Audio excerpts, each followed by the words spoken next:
Hey guys, we're here for the wrap up of our video with Blue White Flash. Jack Kiefer here with Chris Anderson for Team Cardhoarder. And well, we did pretty great. I mean, so like 5-0 doesn't get much better than that. And Yep. it's basically like all the tournaments that we've been playing and has said the same thing, that this deck is just awesome. And like those matchups aren't being particularly good for us. A lot of people, like, the way that they're trying to beat blue-white is just by going aggressive, playing like vehicles decks Mardu or red-white vehicles. But as we saw there, like, the games are going to be close, but we definitely have the tools to beat them every time. Or maybe not every time, but enough. Yep.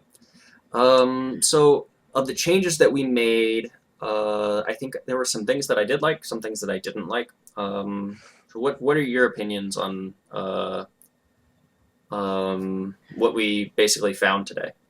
Yeah. So, for the rebuffs, we put in another one. Hmm. I think it might be a little bit too many. Yeah, I agree. I think that there were hands when we had double rebuff that were pretty awkward. There was that one game that it ended up winning us the game that we had that second rebuff, Yeah. but I don't think we would have been put into that position in order to need to counter that card Yeah. if If we had a real original card card. instead.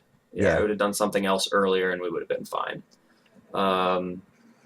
I think rebuff can sometimes just be the weakest card in the deck, and we just don't want multiples. So Yeah. But it's just I'm we didn't like play against matchups where it's good. That's true too.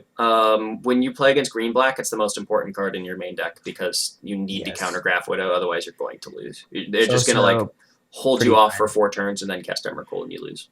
Yeah, we did play against a bunch of vehicle decks, Hmm. which played a bunch of artifacts. That's true. So that definitely was not at its best in this sample size. But I still think, I don't know. It might be worth trying again for the 3 rebuffs, but I was happy with 2 rebuffs when I played it with 2, and when we played it with 3, they didn't feel the best. So, Yeah, um, that makes sense. yeah, I think going back to, I don't know if we want the declaration again or if we want something else. Maybe we want a main deck always watching. Speaking of Yeah, always that doesn't watching, actually seem that bad. yeah, that card was amazing for us every single time we played it. So Mhm. might be worth trying. Just seems good in a lot of matchups. Also, only having one kind of allows you not to deal with diminishing returns, because you Mhm. getting double vigilance is basically like you're losing out on the maximum amount of value that card can provide. So if you have a bunch of always watchings, you play 2 of them, then your creatures get +2/+2 in vigilance, which is not as good as +1/+1 in vigilance twice. You know what I mean? Yeah, like Yeah, because as you, good you, as you lose the vigilance yeah. on the second one, basically. So when you only have one, you never have to worry about that. But so yeah, that might be good. Might be something to try. Yeah, the always watchings in the sideboard were amazing. Yeah, They they won were us very multiple good. games. Yeah. With all Uh, our aggro, it just like allows us to get the clock on yeah. while keeping out our blockers with higher toughness. Hmm.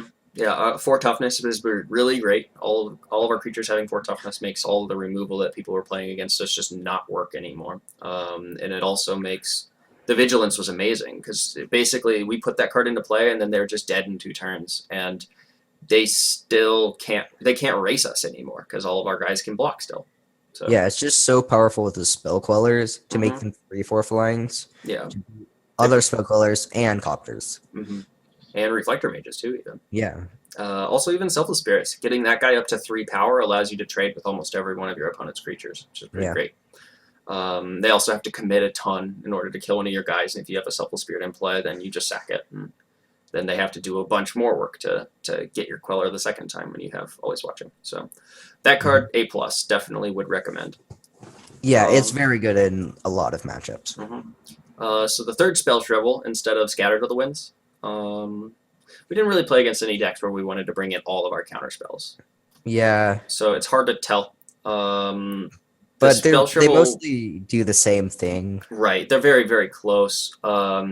So I think spell shrivel is better in the mid game when you're always going to be able to counter their card no matter what, and scatter is going to be better in the late game because you're Yeah, never going to have to worry about double blue, and you can also you awaken. can awaken it. That's definitely Yeah, a real thing. You can awaken it and then use the land to crew your copter if you want. I mean, yeah, nothing wrong with that.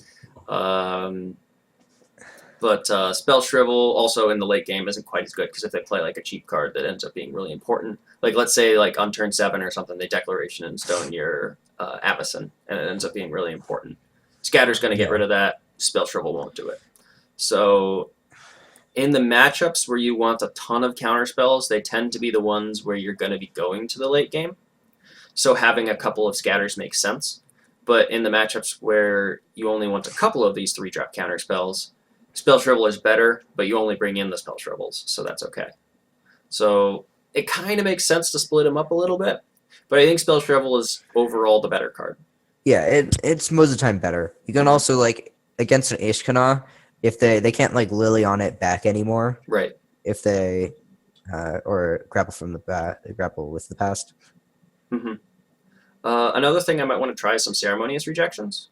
I don't know how important those are, or if they if that's what we're looking for, but it is a very efficient counterspell. Yeah, So just 1-mana counter spells are very always good. great. Yeah, especially hard counters. Yep. So let's see. The Limvala, I think, underperformed a little bit. We played against 4 aggro decks, and we never really wanted it. Yeah, it's just a So lot of mana. Its effect is Right. very good. It's just 6 mana is a lot of mana. yeah, to it just doesn't happen that often that we get up to 6 mana, or we'll have it in our opening hand and we just have to loot it away because like playing to hope to get Limvala on curve and whatever we have manage it is the board until Limvala comes online is just kind of a risky line to take. So I think Limvala overall, it's a fine card, but it's kind of difficult to commit to. Yeah. So I could definitely see us cutting something, cutting that second Limvala and putting something else in. Jace also, the second Jace, I think has been not the best. The first Jace is really good. That's true. It's not good against the aggro. Right. We really didn't get to see how Jace was in a lot of these matchups. I like it a lot in the mirror, but I really only like one copy in the mirror a lot of times. Second copy, oftentimes if you draw both of them, like the second one doesn't do anything because the first one's in play. Or if they kill the first one and you drop the second one, like it's going to die immediately after as well. Yeah. So I could see only playing one Jace maybe. But there's nothing wrong with either of those cards. If you want to play those cards too, that's Very fine. good. That's fine also. They're all really good cards. So we would want to find something to replace them with. And so far, I can't really think of anything that is just like, you know what? I really wish I had this card. I don't really think there are any right now. Yeah. So yeah, overall, I'm really happy with everything. I think this deck is really, really good. If you liked playing Stoneblade back in the day, or Delver, or Blue-White in general, just this is right up your alley. It's a lot of fun. You get to make a lot of cool decisions. You get to dance around your opponent's plays. You get to punish their mistakes. And you get to play with a bunch of incredibly powerful cards.